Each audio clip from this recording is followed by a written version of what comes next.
Hello everyone, and welcome back. In today's video, I'm going to show you how to fix sharing issues in Google Sheets step by step.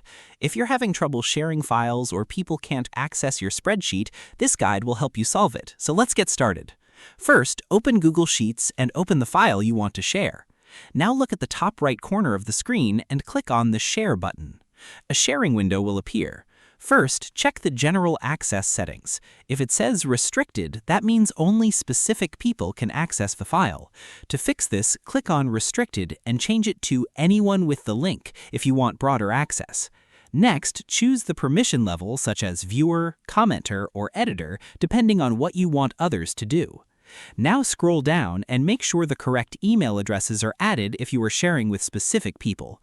If someone still cannot access the file, click on Advanced Settings in the sharing window. Make sure the option to prevent editors from changing access is not blocking permissions. Also confirm that the email address you shared with is correct and active. If you are using a work or school account, your organization settings may also restrict sharing, so you may need admin permission. Another fix is to copy the shareable link and send it again after resetting permissions. Finally, click Done to save all changes. And that's it. Your Google Sheets sharing issues should now be fixed. Thanks for watching this video. If you found this tutorial helpful, don't forget to like, subscribe, and turn on notifications for more Google Sheets tutorials and productivity tips. See you in the next one.